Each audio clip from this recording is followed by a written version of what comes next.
Hi, my name is Joanna. This is my assignment 9 for English 12. Sonnet 12 by William Shakespeare, and We Are Seven by William Wordsworth. For number 1, every single line in Shakespeare's Sonnet 12 is virtually a metaphor for how the passing of time affects the beauty of all things. This is apparent even from the first line, where he asks, "When do I count the clock?" In addition, he mentions the passing seasons and how it kills the green. He mentions aging when he talks about silvered over hair, and even touches on the passing days to nights. He personifies time as a murderer of sweets and beauties. When everything's young and in its prime, it's beautiful until enough time passes it by. For number 2, and nothing against time size can make defense or safe breed. To brave him when he takes these hands basically means that Shakespeare is personifying time as a sort of murderer, like the Grim Reaper that comes for us all, because we are mere mortals. Time's size is like the sword it carries around, like death or the Grim Reapers.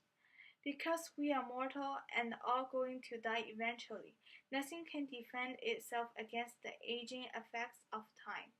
But by the having children, Shakespeare says, we still technically live on, because then our children, then their children, etc., can brave the fight. For number 3, there are 3 colors he mentions: white, green, and violet. The color white refers to aging. When people get older, their hair will whiten, which is signifying old age and being that much closer to death. He mentions it in the lines, and the saber crow all silvered, always white. Additionally, he mentions green, which is a color of vitality because it reminds us of healthy nature.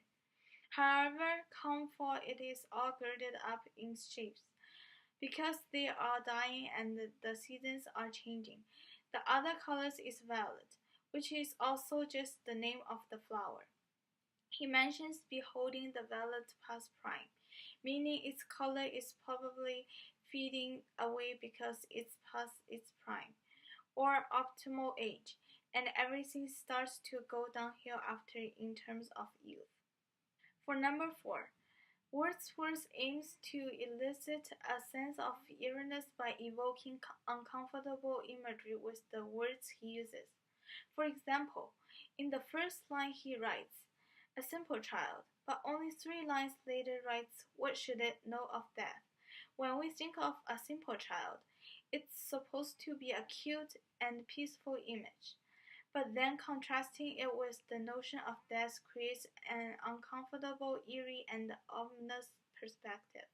For number 5, the narrator and little girl are arguing about the literal meaning of death. The girl says, "We are 7," meaning the girl has 6 siblings. However, according to the girl, 2 of them in the churchyard lie. Therefore, the narrator is saying that ye are 5, since 7 minus 2 decreased siblings equals 5. However, the girl still can see their graves, and they probably still live on in her heart, so she counts them still. The narrator's being kind of cold to this little girl. If he is asking what should a simple child know of death, and then trying to explain all of these things to her, he is a cruel man to have this argument. Besides, she is way too young to argue with about anything. For number 6, during the period of 1798, the French Revolution would have been occurring. Since the age of her siblings weren't known, it's possible the brother got caught in the politics and ended up dying at the hands of the monarch or authority during those days. That's why her brother John was forced to go. It doesn't give any information about the sister. But during the French Revolution, when the king was holding everything, people were really poor, so perhaps the girl died of illness or starvation. For number 7, the word rhyme and the rhythm look the same because they are related. Rhyme can help us anticipate what is coming next, which is important for creating adjectival rhythm. He does this by using a constant and a strict syllable and a rhyme schemes. For example, each stanza in the poem is A B A B, C D C D, E F E F, and etc. In addition, while between stanzas the syllables change, within stanzas the syllables alternate. Each syllable is like a beat, so having constant syllable schemes also make the poem more rhythmic. For number 8, I thought both poems were pretty good, but I had to say that I enjoyed Wordsworth more, even though I resent the narrator for being so unnecessarily cold and irrational to a little girl. Why does it matter what she believes? Kids are too young to process big things like this, and the narrator admits this in the fourth line. So the whole argument is baseless.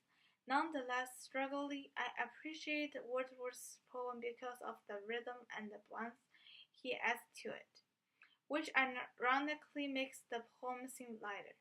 However, Shakespeare's poem, while creative, was repetitive. I wish he had a more interesting message. Nevertheless, I really appreciate the imagery too. However, I prefer a more bouncy and rhythmic style, like Wordsworth's. Thank you. This is my assignment 9.